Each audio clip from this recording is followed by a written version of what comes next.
Salut la famille, j'espère que vous vous portez bien. Aujourd'hui, on se retrouve dans cette nouvelle vidéo pour parler du match du Gabon contre la Gambie, un match pour les qualifications de la Coupe du Monde 2026. Parce que oui, les gars, le Gabon est en phase de se qualifier pour la première fois pour la Coupe du Monde 2026. Même si, on le sait, la Côte d'Ivoire est premier et le Gabon est à un tout petit point seulement de la Côte d'Ivoire. Donc, ce sera forcément un pays qui sera parmi les meilleurs deuxièmes.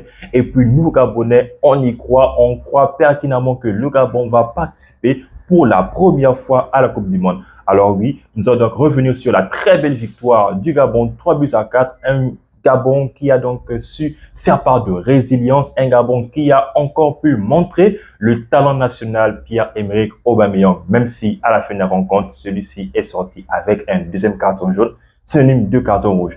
Donc, si tu n'es pas encore abonné à la chaîne, n'hésite pas à t'abonner. On fait donc des petits débriefs, des récapitulatifs du match de Gabon. Et bien évidemment, pour la CAN, nous y serons là. Nous allons donc continuer à faire grossir la chaîne. Sinon, reste assis bien confortablement. La vidéo commence tout de suite. Alors la famille, avant tout propos, commençons d'abord par voir le classement proposé de Thierry Mouima parce que dans les buts, on pouvait donc retrouver d'autres gardiens Bamba qui, les gars, je pense que il n'a pas fait une très belle rencontre parce que les deux premiers buts qu'il encaisse, je pense qu'il pouvait faire vraiment mieux. Mais heureusement, notre sauveur, notre héros national, Aubameyang, a clairement sauvé les meubles du Gabon. Et heureusement que, voilà, on peut tout de même lui accorder du mérite parce que c'est tout de même le gardien qui a fait une très belle prestation, souvenons-nous les gars, lorsque il a affronté la Côte d'Ivoire lors du match précédent. Et pour l'accompagner, la défense centrale était donc équipée par notre rock Bruno Ekwelemanga, suivi de Mike Anfia, les deux qui ont eu du mal, surtout pendant les premières minutes de la première période. On a vu un Ekwelemanga qui s'est blessé dès le début de la rencontre. Malgré ça, il est resté solide pendant toute la rencontre. Il a su faire les interceptions, les tacles qu'il fallait. Donc, heureusement, Ekwelemanga, lui, il sait qu'il joue ses derniers matchs avec la sélection nationale gabonaise et il a donc montré qu'il avait encore des tricks, il a donc montré qu'il avait encore de la résilience en lui, de la force de caractère. Voilà, qui montre vraiment que Bruno Ekwelemanga soit donc notre capitaine de toujours. Et les côtés en défense, donc Jacques Ekome qui lui aussi a fait une très belle performance, même si lui aussi, au début, était donc embêté par le joueur de Brighton là, donc Minte, qui a fait vraiment du mal à la défense gabonaise, surtout donc pour les 1 contre 1. Et heureusement que Jacques Anfia, lui aussi est jeune, il a encore de la vitesse, ce qui a vraiment fait défaut, surtout à Ekwelemanga ou même encore à Mike Anfia. Et puis le côté gauche, donc le latéral droit, du moins, c'était donc André Oyono, lui aussi, qui a fait donc un match assez moyen, je veux dire, un match moyen. Le milieu de terrain, on le sait tous, Didier Ibrahim. Pour l'accompagner, Kanga Guelor et un Mario Lemina. Mario Lemina, je pense que c'est l'une des premières fois ou l'une des rares fois que je le vois très franchement mouiller le maillot en son tête. Donc un Lemina qui avait l'envie, qui avait l'abnégation de pouvoir jouer pour la première fois lui aussi un match de Coupe du Monde avec le pays, avec son pays, le Gabon. D'ailleurs, ce carton jaune qu'il a pris dès les 30 premières minutes de match montre vraiment la détermination que Lemina avait. Je l'ai vu vraiment engagé, vraiment investi. C'était l'un des rares milieux qui montrait vraiment qu'il avait envie de pouvoir jouer ces matchs-là pour aller une bonne fois en Coupe du Monde. Kanga Guelor, très franchement, donc il nous a habitués à mieux, à beaucoup mieux d'ailleurs. On n'a pas vu le Kanga Guelor, par exemple, de la Côte d'Ivoire ou bien le Kanga Guelor des autres matchs. Tout de même, il était là pour pouvoir faire en sorte de faire jouer ses coéquipiers gabonais. Et bien évidemment, notre 6 préféré, Didier Ibrahim, toujours là, donc la sentinelle, toujours là en train de faire le lien entre lui et Lemina, entre la défense et l'attaque. Très franchement, un bon Don Ibrahim, même si, encore une fois, les Gambiens ont clairement trouvé la faille des Gabonais, c'est-à-dire jouer très rapidement en transition et surtout aller sur les côtés très vite. C'est ce qui a vraiment donné du fil à retordre aux Gabonais. Et pour l'attaque, bon, c'est là où je n'ai clairement pas compris le coach Mouima parce que sur le côté droit, donc pour aider Oyono, donc c'était Noah Lemina qui a donc joué sur le côté droit. Je ne sais pas pourquoi. Donc il a fait commencer, mais Noah Lemina, bon, Oui, c'est le frère de Mario Lemina, mais il n'a pas fait un très bon match. D'ailleurs, ses contrôles approximatifs, ses mauvaises décisions faisaient en sorte qu'il cassait toujours le jeu. Parfois même, il restait statique. Les appels n'étaient pas souvent donc bien emmenés parce qu'à chaque fois qu'il faisait donc des appels, ce dernier était hors jeu. La seule bonne action de Noah Lemina était sur le côté droit où il a permuté avec Denis Bouanga. Bouanga aussi qui était, on va dire, éteint, mais il a tout de même réussi à faire une passe. D'ailleurs, c'est le premier à faire la passe à Aubameyang pour qu'il marque le tout premier de la rencontre. Donc, c'est quand même la seule action où Noah Lemina a été, on va dire, plus en vue. Comme je l'ai dit, Denis Bouanga, lui, qui est aujourd'hui, voilà, une star, voilà, du côté de l'Amérique.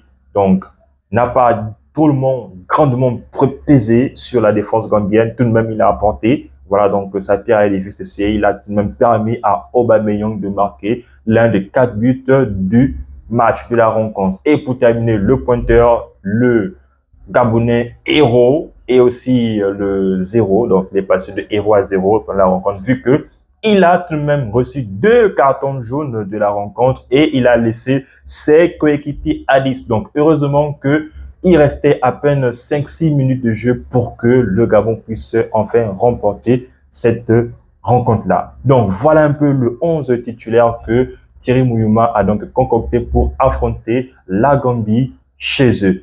Comme je l'ai dit, les gars, la Gambie a outrageusement, je veux dire que c'est peut-être trop dire, mais la Gambie a dominé les Gabonais parce que si on se réfère au jeu, très franchement, comme ils ne faisaient que jouer très rapidement sur leur côté, voilà, le milieu de terrain gambien n'était pas, on va dire, qualitatif, tout comme, au contraire du milieu de terrain gabonais. N'empêche que, à chaque fois qu'il y avait des excursions gambiennes, c'était toujours des actions qui venaient des côtés. À chaque fois qu'un défenseur gambien ou bien un milieu de terrain défensif gambien avait le ballon, c'était une longue passe qui, malheureusement ou bien bizarrement, cassait toujours les lignes du Gabon. Et on voyait vraiment que le pressing gabonais n'était clairement pas bien exécuté parce que il y a plusieurs des actions que l'on voyait pendant la rencontre où Aubameyang faisait le pressing seul. Malheureusement, il n'était ni aidé par Noah Lemina, encore moins aidé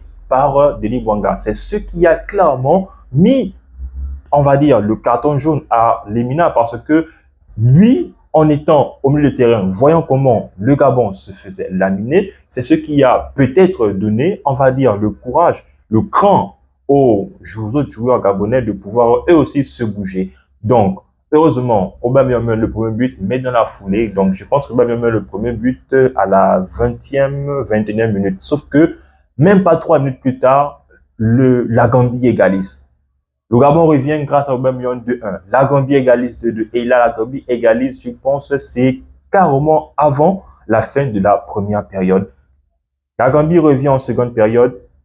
Je pense à la 40e, 41e minute. Le Gabon encaisse. Le Gabon se retrouve minute 3-2. Et là, on commence à avoir des frissons, sachant que la Côte d'Ivoire est littéralement en train d'écraser le Seychelles. Je pense que c'était par là 4 voire 5-0 déjà, sachant que le Gabon était mené. Le Gabon était mené à 19 points. Le Gabon s'éloignait clairement des places pour les matchs de la Coupe du Monde 2026. Mais heureusement, comme je dis, la force de caractère, la résilience, non seulement des Gabonais, mais aussi du choix tactique de Thierry Mouyouma, qui, je pense qu'il s'est rendu compte que le fait qu'il titularise Noah Lemina en point de l'attaque a clairement pesé sur les Gabonais parce que je ne pense pas qu'il a apporté grand-chose. Heureusement, les changements étaient, on va dire, de bons changements. Il a donc fait rentrer Poko en fait de rencontre. Très franchement, j'ai aimé le changement du coach. D'ailleurs, le numéro 10, la Matilda, si je ne dis pas de bêtises, je ne connais même pas la majorité des joueurs gabonais. Donc, c'est vraiment dommage. Il faudrait que je fasse vraiment des efforts donc, sur ça. Et voilà, le 3-3, je pense que c'est un ballon dégagé dans un premier temps par Ponekele Manga qui est mal renvoyé par la défense gambienne. Ensuite, je pense que c'est Kanga Gaylor qui fait la passe à Aubameyang qui, lui, ne s'est clairement pas pris à marquer donc, le troisième but. Et pour terminer, c'est lui qui met le quatrième but sur une belle passe d'ailleurs du numéro 10 qui est rentré, Gabonais. une belle passe qui a donc été sur la course de Aubameyang. Et Aubameyang, on sait que ce type de ballon-là, il ne les manque presque jamais. Et il a donc marqué son 4e but, un but qui a clairement montré la classe mondiale que ce joueur-là a, qui a clairement montré que c'est clairement lui le vrai héros de l'équipe nationale du Gabon. Sauf que les Gambiens, les gars, ne sont pas des bons joueurs, ne sont pas des bons perdants, parce que à la fin de la rencontre, ils voulaient donc faire la bagarre, vu que pendant les dernières minutes de la rencontre, Aubameyang a encaissé son 2e carton jaune. Et c'est venu grâce à quoi? C'est venu à cause tout simplement d'une action qui était de ma part anodine, vu qu'il y avait des échauffourées entre un Gabonais et un Gambien. Je pense que c'est le numéro 10 d'ailleurs du Gabon. Mais Aubameyang est venu en tant que bon grand frère, venu prendre la part de son petit. Mais l'arbitre aussi, je ne sais pas s'il était vraiment en quête de carton jaune. Il cherchait vraiment à donner des cartons jaunes ici et là, les gars. 8 cartons jaunes pendant toute la rencontre. Aubameyang lui-même on a pris 2, 5 du côté du Gabon et puis 3 du côté de la Gambie. Donc ça montrait vraiment la ferveur et aussi ça montrait l'enjeu que les Gabonais pouvaient avoir pendant cette rencontre-là. Donc, comme je le dis, c'est peut-être ce qui a fait tâche pendant cette rencontre-là. Le 2e carton jaune de Aubameyang qui a donc dû laisser ses coéquipiers à 10. Il n'était donc pas loin du terrain parce qu'on le voyait, on le montrait à tout moment, donc devant donc les tribunes, en train de voir comment son équipe est en train de lutter pour pouvoir attendre le coup de sifflet final pour voir donc le Gabon s'imposer à la Gambie, 3 buts à 4. Donc oui, le Gabon a souffert, le Gabon a fini par gagner, le Gabon donc a montré vraiment une grosse force de caractère collective.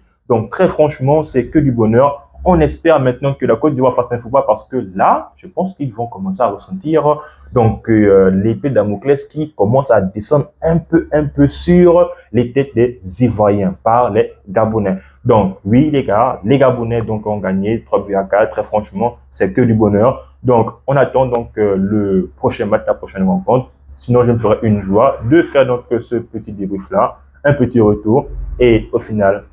Si vous avez aimé la vidéo, n'hésitez pas à me le dire dans les commentaires. N'hésitez pas donc à me faire part donc des situations ou du moins des joueurs gabonais qui vous a le plus marqué. Je me ferai une joie de vous lire. En attendant, la famille, on s'abonne en grande santé, mais aussi et surtout, tous gabonais.